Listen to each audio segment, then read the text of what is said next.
कि हम nuclear powers हैं और हमने लड़ाई करके देख ली पर कोई फायदा नहीं है और अमन ही चाहिए।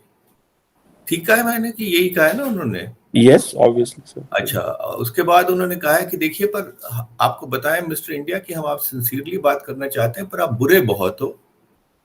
आप कश्मीर में बड़ी खुराफात कर रहे हो, आप माइनॉरिटीज के साथ बड़े जुल्म कर रहे हो, आप बहुत बुरे आदमी हो, फिर भी हम आपसे बात करना चाहते हैं। हाँ, पर मैं आप पंजाबी में बोलता हूँ कि पर एक शर्त है जी छोटी जी कि अपने जिस्म पे टोटा या कर दो पहला ते तुसी अपना टोटा करोगे तो ਉਹਦੇ बाद फिर ਤੁਹਾਡੇ ਨਾਲ ਗੱਲ करांगे। तो माफ कीजिएगा, क्या हमने कहा था कि पाकिस्तान को कि साहब आप हम आपसे अब बात करना चाहते हैं?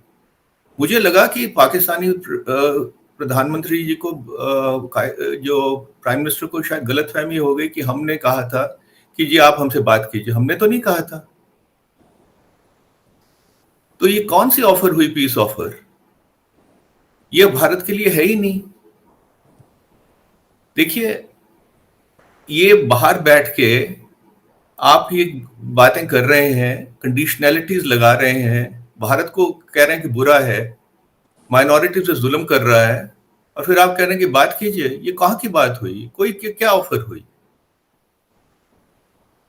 सर, इसमें एक सवाल आता है कि फॉर एग्जांपल इंडिया और पाकिस्तान ने 2003 का सीज फायर एग्रीमेंट फॉर्मुलाइज किया, डिस्पाइट द फैक्ट कि दोनों एक दूसरे को बुरा कह रहे होंगे शायद, लेकिन वी मूव्ड ऑन।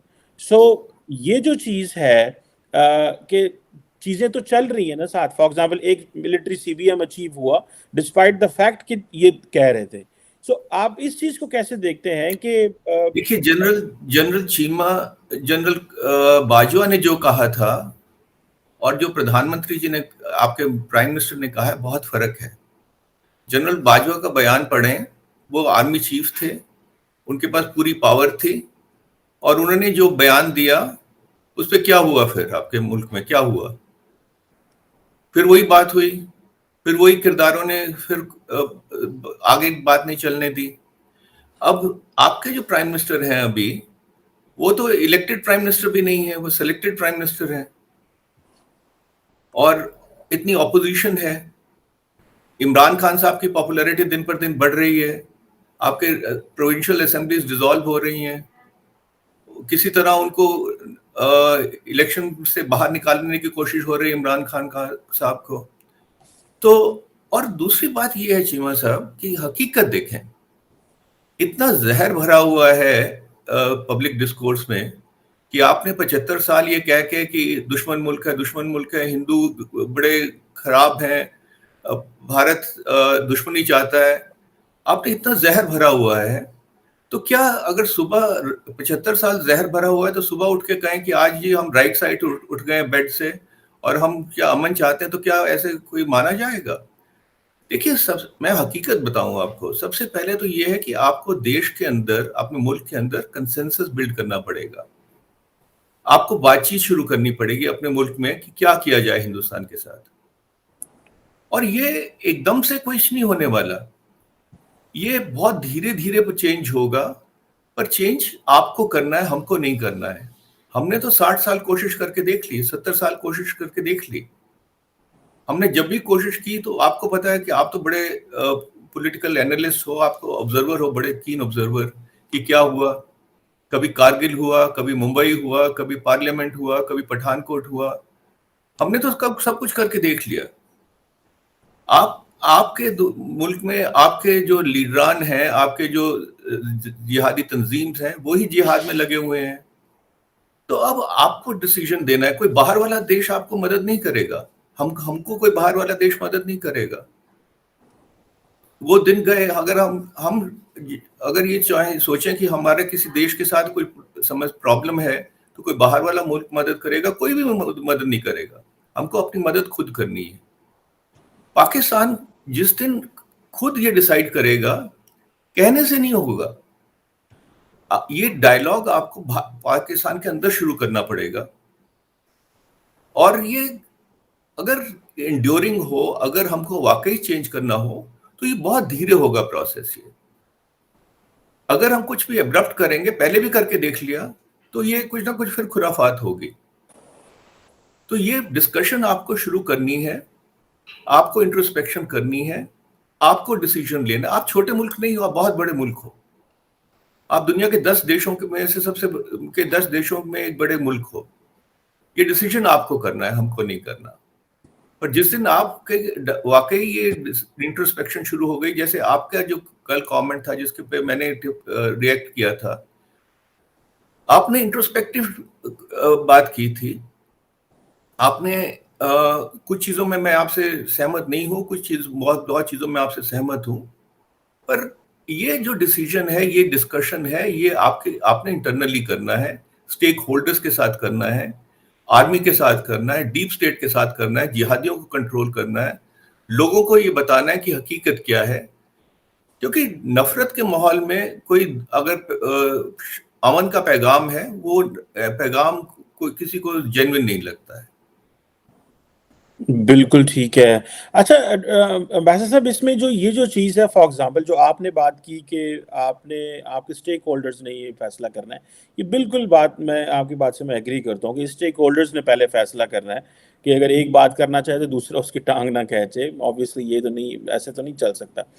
आप क्या समझते हैं कि लुकिंग पाकिस्तान इकोनॉमिक कंडीशन, मेरा ख्याल है, और हालात देख के हमें इंटरनल जो चीज़ें चल रही हैं, ऑब्वियसली जो क्वेश्चन आता है वो यही है कि यार अपना फॉर एग्जांपल डिफेंस पे पैसा कम करो, लड़ाइयाँ कम करो, internal military challenge, internal militancy के चैलेंजेस बढ़ रहे हैं, TTP is a challenge, Afghanistan as an emergent challenge.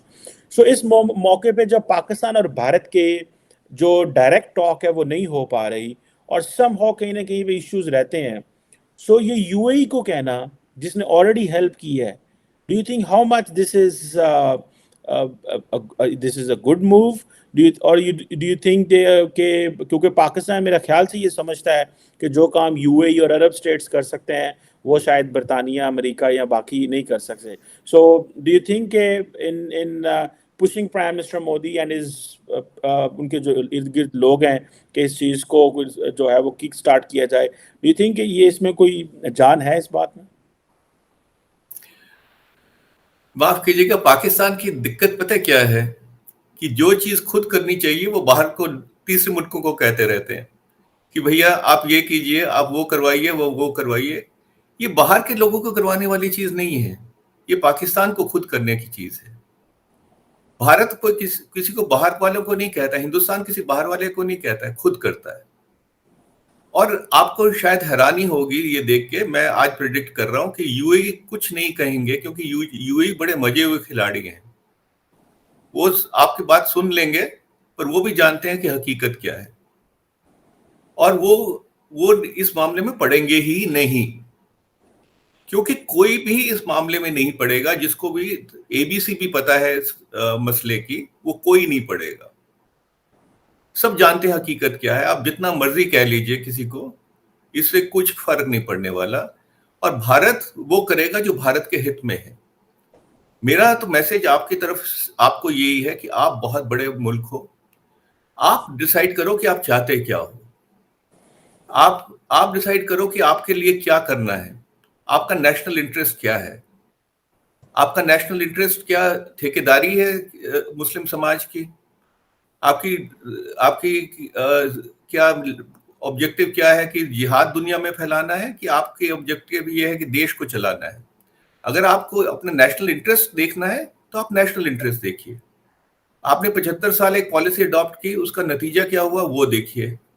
अगर आपको चेंज करना है अपने नेशनल इंटरेस्ट में तो चेंज कीजिए। हमारी तो पॉलिसी बड़ी बड़ी साफ है कि हम सब देशों के साथ अमन चाहते हैं, शांति चाहते हैं। हमने तो बहुत कोशिश कर ली, पर किसी कोई स्टेज आ जाती है जब कहते हैं कि भाई साहब अगर इनको इंटरेस्ट नहीं है तो हमको क्या पड़ी हुई है, ठीक है हम अपना, मुश्किल है, पर वो मुश्किल हम झेल लेंगे। दोस्तों, 2023 में पाकिस्तान के टुकड़े हो सकते हैं और भारत चाहे तो कभी भी चढ़ाई कर सकता है। पाकिस्तानी प्रोफेसर मुख्तर खान ने ये कहा है। पाकिस्तान के लिए साल 2023 बेहद नाजुक रहने वाला है और पाकिस्तान में ऐसे कई संकट हैं जो उसे टुकड़ों में बांट सकते हैं। उन्होंने साथ ही ये भी कहा कि भारत चाहे तो पाकिस्तान के साथ जंग शुरू करके पीओके को अपने में मिला सकता है, क्योंकि पाकिस्तान अभी हर तरफ से कमज़ोर हो चुका है। अभी पाकिस्तान की हालत दिन ब दिन खराब होती जा रही है। विदेशी मदद के बाद भी ऐसा लगता नहीं कि पाकिस्तान की आर्थिक स्थिति में कोई भी सुधार हो सकता है। जैसा कि आप जानते हैं कि विदेशी मदद जो मिली है वो कर्ज के रूप में मिली है, कोई उसको फोकट का पैसा नहीं दिया है, दान का पैसा नहीं दिया कि दान कर दिया जी चलो हो गया, उसको लोन मिला है और कहीं ना कहीं पाकिस्तान को ये चुकाना भी है। अभी जिस तरह से महंगाई, बेरोजगारी, भ्रष्टाचार पाकिस्तान में फैल रहा है, इससे लोग परेशान हैं और पीओके के खास तौर पर लोग अब भारत के साथ मिलने की गुहार लगा रहे हैं और लगातार पीओके में जो प्रदर्शन है वो पीओके के लोगों द्वारा किया जा रहा है। और इसीलिए अब जो पाकिस्तानी विश्लेषक हैं वो ये चीज़ मानने लगे हैं कि वो दिन दूर नहीं जब भारत चढ़ाई करेगा और पाकिस्तान के टुकड़े कर देगा और साथ ही पीओके को हासिल करके वापस भारत में मिला लेगा। ये डेलावेयर यूनिवर्सिटी के जो प्रोफेसर हैं मुख्तदर खान, उनका ये सब कहना है। और पाकिस्तान के फ़िलहाल जो संकट सबसे ज़्यादा गहरा रहे हैं वो यही हैं। बात कर लें चाहे आप राजनीतिक की, चाहे वो आर्थिक की बात कर लें, चाहे सुरक्षा की दृष्टि से आप देख लें, सिस्टम वहाँ का बिल्कुल ख़राब हो चुका है। कोई पहचान नहीं है, कोई पाकिस्तान को कोई भी देश अब उसको सुनता तक नहीं है। तो जाहिर सी बात है इस तरह के जो हालात हैं वो पाकिस्तान के लिए ख़राब हैं और अभी भी वक्त है पाकिस्तान के लिए कि वो चाहे तो सुधर सकता है। लेकिन दिन ब दिन जो जिस तरह से स्टेटमेंट आती रहती है, शहबाज शरीफ के अभी आप देख लें तो टीवी चैनल पर कहते हैं जी हम भारत के साथ बातचीत करना चाहते हैं, हमें अपनी गलतियों का एहसास है कि हमने उनके साथ जो जंगें करी हैं वो पाकिस्तान के लिए नुकसानदायक हैं। लेकिन अगले ही दिन उनकी तरफ से एक ट्वीट आ जाता है कि जो बातें हैं वो बिल्कुल निराधार हैं और जाहिर सी बात है जब तक भारत 370 को दोबारा कश्मीर में बहाल नहीं करता हम उनके साथ में कोई बातचीत नहीं कर सकते। तो देख सकते हैं कि पाकिस्तान किस तरह से दोगली बातें करता है और ऐसे दोगले जो देश है उस पे उसकी बातों पर आप क्या ही यकीन करेंगे, उससे क्या बात करेंगे। और कहीं ना कहीं पाकिस्तान ने खुद ही अपने पैर पर कुल्हाड़ी मारी थी। आपको याद है ना, ट्रेड बंद कर रहे हैं जी, जब तक 370 वापस नहीं होगा हम व्यापार भी नहीं करेंगे। नुकसान किसका हो रहा है? भारत को तो नहीं हो रहा है, पाकिस्तान का हो रहा है। लेकिन पाकिस्तान की जो हुकूमत है उसको शायद ये चीज़ समझ में नहीं आ रही है, लेकिन जो असल जो इसका जो प्रॉब्लम है वो जनता फेस कर रही है। आप लोगों का क्या कहना है कमेंट करके बताएं। चैनल पर अगर नए हैं तो चैनल को सब्सक्राइब ज़रूर करें। जय हिंद।